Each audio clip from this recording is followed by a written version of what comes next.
Shalom semuanya, how are you? I miss you so much. Selamat datang kembali dalam Just Share, di mana di playlist ini aku hanya sharing apa yang menjadi isi hatiku, rema pribadiku dengan Tuhan, dan ini akan menjadi pemuritan online dalam YouTube channelku.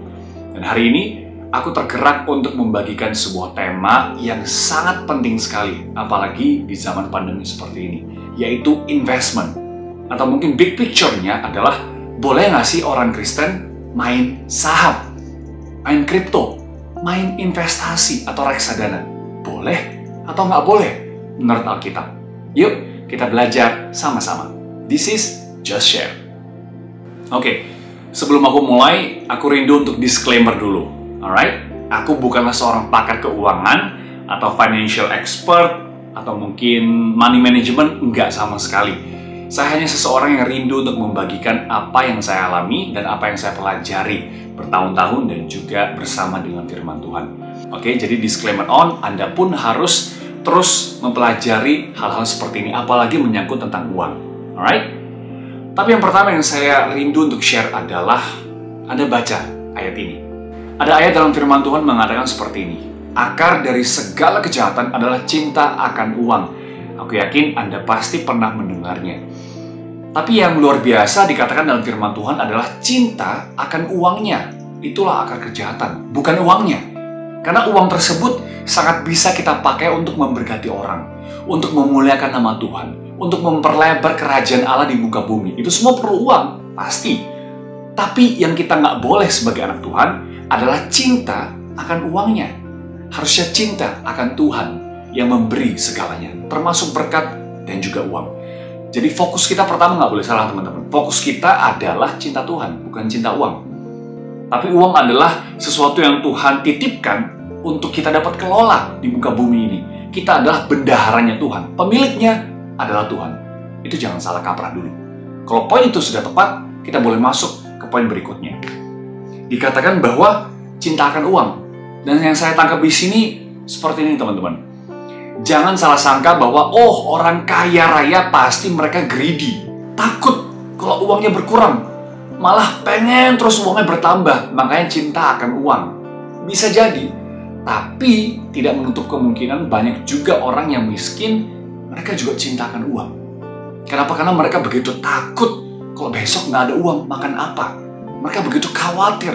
Sampai-sampai mereka nggak bisa nikmatin apa yang Tuhan sudah sediakan hari ini buat mereka. Malah mereka terlalu khawatir tentang apa yang di depan mereka, yang belum kejadian. Bisa juga.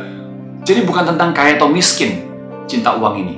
Tapi tentang sikap hati. Hati kita lebih memilih mamon atau Tuhan. Ingat, kita nggak bisa menyembah dua. Kita harus milih satu.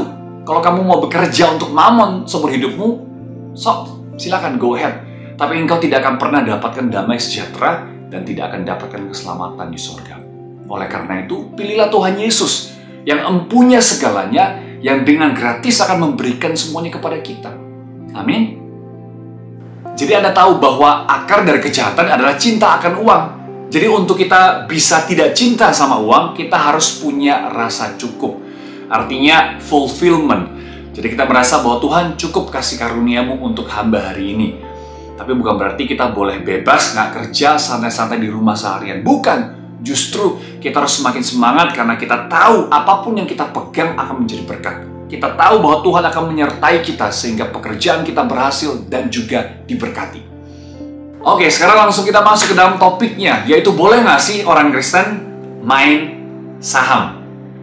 Jawabannya adalah nggak boleh. Kenapa? Karena saham bukan untuk dimainin. Yes, Anda dengar. Saham bukan untuk dimainin. Saham untuk diinvestasikan.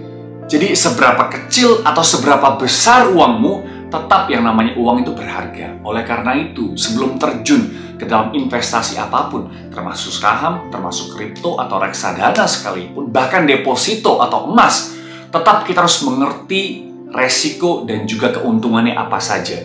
Oleh karena itu, pelajari terlebih dahulu. Dan saya selalu berkata kepada teman-teman yang mungkin pengen ikut investasi, kamu pelajari dulu. Kalau malas baca, malas pelajari, mending jangan. Karena ini adalah uang yang kita sudah dapat dengan susah payah. Ini adalah uang titipan Tuhan. Kalau kita nggak hati-hati, malah kita boroskan, atau malah kita rugikan, yang rugikan Tuhan. Oleh karena itu kita sebagai bendahara harus berusaha semaksimal mungkin, seperti hamba yang dipercayakan talenta, ini jangan sampai rugi kalau bisa. Kalau bisa malah bermultiplikasi. Kemudian poin selanjutnya adalah selalu pakai uang dingin. Apa sih maksudnya uang dingin? Uang dingin itu bukan uang yang dimasukin dalam kulkas, bukan. Tapi uang yang kita tahu nggak akan kita pakai selama beberapa tahun ke depan. Uang yang tidak mengganggu rumah tangga kita. Kalau mungkin Anda sudah menikah, bukan uang untuk beli popok, untuk beli susu, untuk jajan boba, atau untuk nonton, atau untuk bensin, parkir, PLN, bukan. Itu uang yang memang Anda sudah alokasikan khusus untuk berinvestasi. Dan Anda siap, kalau one day investasi Anda tiba-tiba rugi, mungkin perusahaannya gulung tikar, tiba-tiba mungkin nggak ada hilangnya semua uangnya, Anda sudah ready.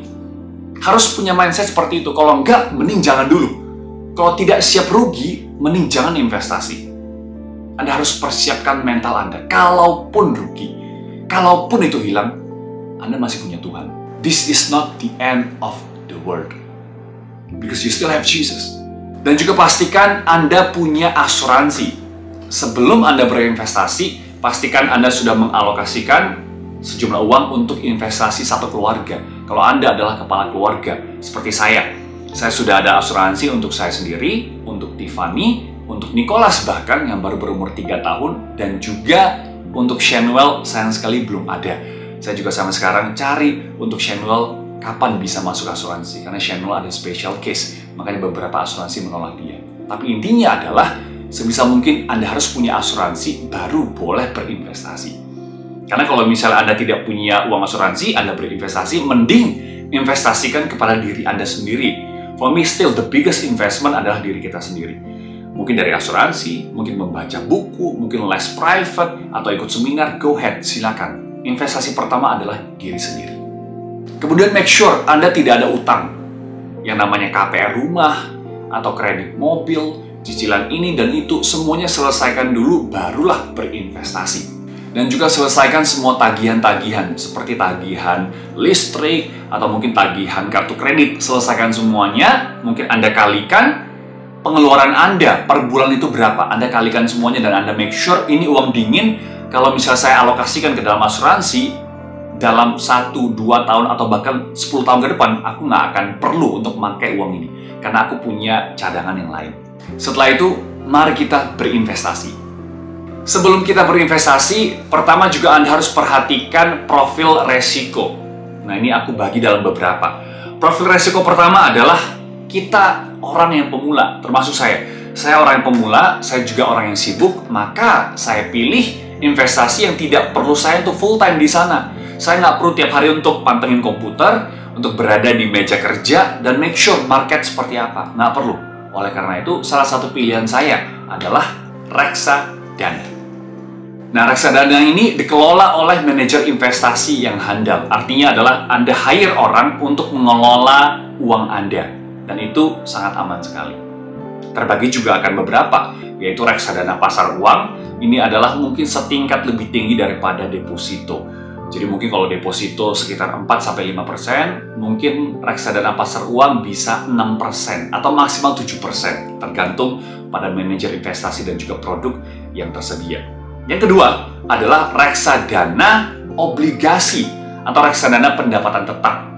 Nah, reksadana obligasi ini itu lebih resiko lagi, tapi lebih juga gain atau lebih tinggi pendapatannya dibandingkan dengan reksadana pasar uang. Jadi kalau reksadana pasar uang mungkin 7%, mungkin yang obligasi bisa 12% per tahun.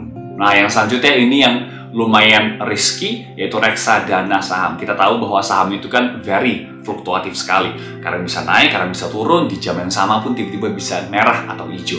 Oleh karena itu selalu perhatikan profil resikomu. Kalau memang Anda cukup kuat dan Anda cukup tenang orangnya, nggak apa-apa, tabunglah ke dalam reksadana saham. Reksadana saham jelas lebih volatile dan juga high risk, high gain. Tapi kalau untuk 10 tahun ke depan, menurut saya sangat bagus untuk reksadana saham. Tapi kalau Anda untuk short term, untuk setahun 2 tahun, kalau bisa reksadana pasar uang. Nah, kalau untuk midterm, mungkin bisa reksadana obligasi, reksadana pendapatan tetap, atau reksadana campuran untuk sampai 1-5 tahun. Dan saham juga beda-beda. Kalau tadi reksadana sudah kita tinggalkan, sekarang kita beralih ke saham. Saham itu juga ada namanya dua, trader atau investor. Saya pernah coba dua-duanya, dan jujur, saya rugi di trading.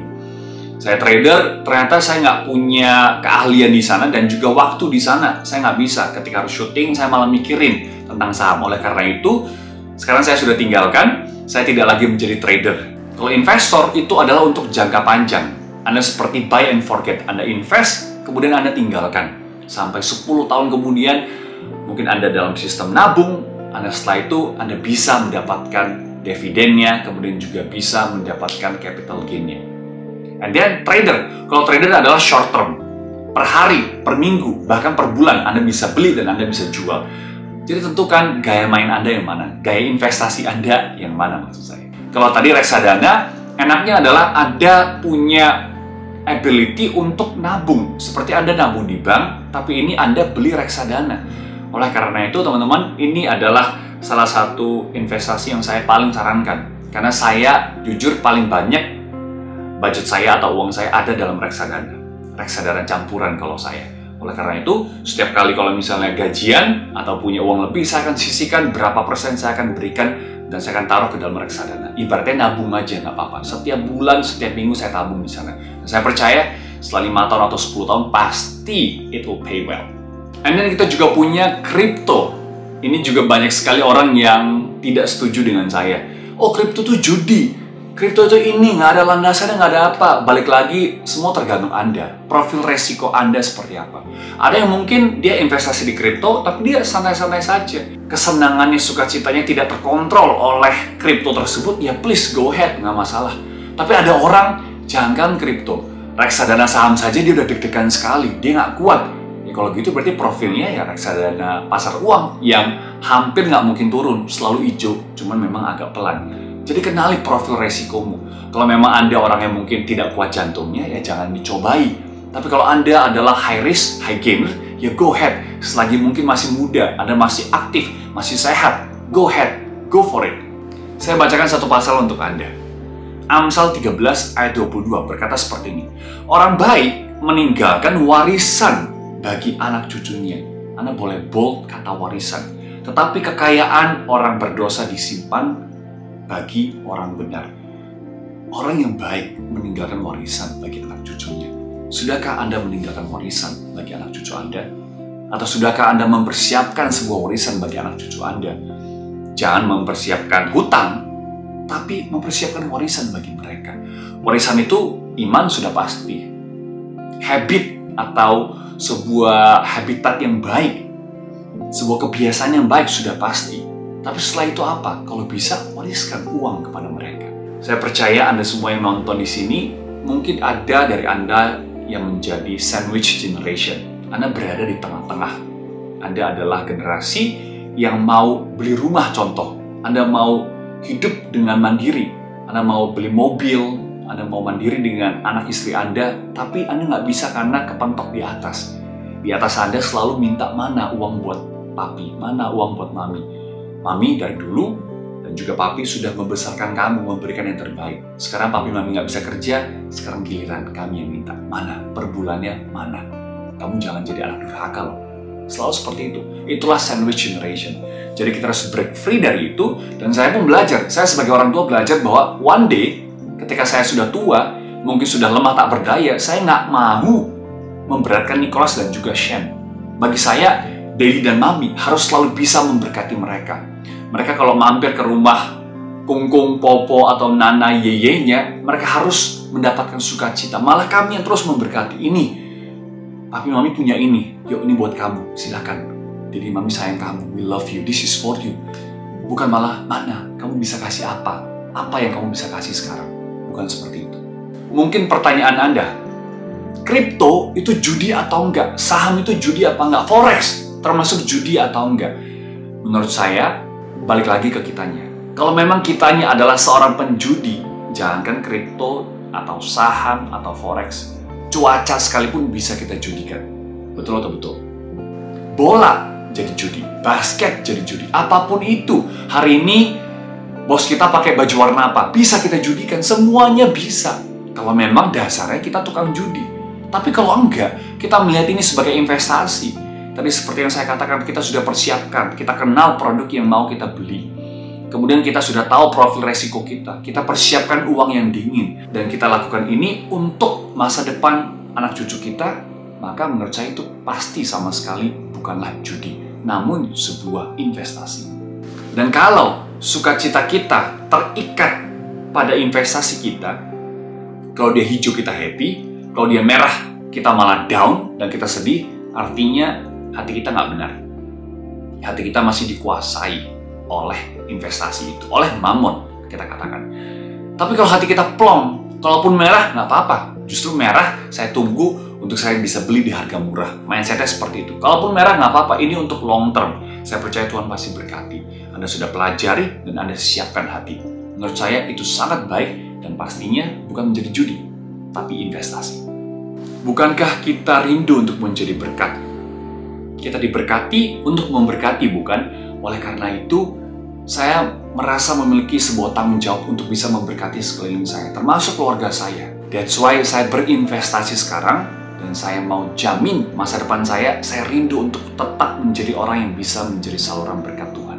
Tapi pertanyaannya, gimana kita bisa menjadi berkat kalau hidup kita melarat? Oleh karena itu, yuk teman-teman, kita harus melek financial. Kita harus melek yang namanya investasi. Again, ini bukan khotbah kemakmuran. Bukan ajakan Anda untuk, ayo, ikuti kode referral saya. Bukan. This is because I love you. Saya melihat begitu banyak anak Tuhan yang hidupnya tuh setia, tapi kenapa hidupnya tuh melarat? Ya salah dia sendiri karena dia nggak bisa manage keuangannya. Mulai sekarang, ikat pinggang dan lihat apa yang perlu, apa yang nggak perlu. Apa yang menjadi kebutuhan, apa yang hanya menjadi keinginan sebenarnya. Salah satunya mungkin jajan. Mungkin Anda nonton TV kabel. Atau mungkin Anda belanja online. Kalau bisa dipangkas, pangkaslah itu semua. Itu hanya keinginan Anda. Pangkas semua, Anda siapkan budget, mulailah berinvestasi. Bukan masalah bentuk investasinya apa, tapi masalah hatinya. Apakah Anda sudah melakukan yang terbaik? Apakah Anda sudah cukup bertanggung jawab sebagai anak Tuhan? Kalau enggak, kalau kita tidak setia pada perkara kecil, bagaimana Tuhan bisa berikan perkara besar? Perkara kecil adalah start dengan kita melihat jauh ke depan, kita memikirkan apa yang ada di depan sana, dan kita mempersiapkan diri kita beserta dengan doa pastinya. Saya akan tutup dengan satu ayat ini, di mana hartamu berada, di situ hatimu berada. Setelah semua yang saya jelaskan, balik lagi ke firman Tuhan. Kita harus lebih mengumpulkan harta di sorga, bukan di bumi. Tapi bukan berarti di bumi kita melarat. Jangan. Kita pun harus hidup menjadi berkat. Oleh karena itu, izinkan saya berdoa bagi Anda, dan terimalah berkat pada hari ini. Haleluya. Bapa di sorga, hamba berdoa dalam nama Tuhan Yesus Kristus, agar saat ini mereka yang menonton tayangan ini, mereka mengerti betapa pentingnya masa depan mereka, betapa pentingnya mengelola financial mereka. Karena hidup mereka bukanlah milik mereka, namun milik Engkau. Dan Engkau rindu untuk jadikan mereka saluran berkat-Mu, Tuhan. Engkau rindu untuk hidup mereka dapat memberkati banyak orang. Tapi terlebih dahulu, Engkau rindu untuk memberkati mereka. Saya percaya dalam nama Tuhan Yesus Kristus, anak Tuhan, kalau rajin, kalau setia, kalau inisiatif, dan giat bekerja, tidak mungkin Tuhan nggak berkati. Wong orang fasik saja Tuhan berkati, apalagi anaknya sendiri. Pasti Tuhan cerahkan berkat, Tuhan curahkan hujan untukmu, untuk memberkati lumbung padimu. Dalam nama Tuhan Yesus, aku perkatakan blessing untukmu. Saat ini, hiduplah dengan damai sejahtera dan kumpulkan harta di sorga, tapi pun Tuhan akan berikan harta di dunia, karena Engkau setia melayani. Dalam nama Tuhan Yesus Kristus, terima berkat itu. Haleluya. Amin. Yang semangat ya. God bless you.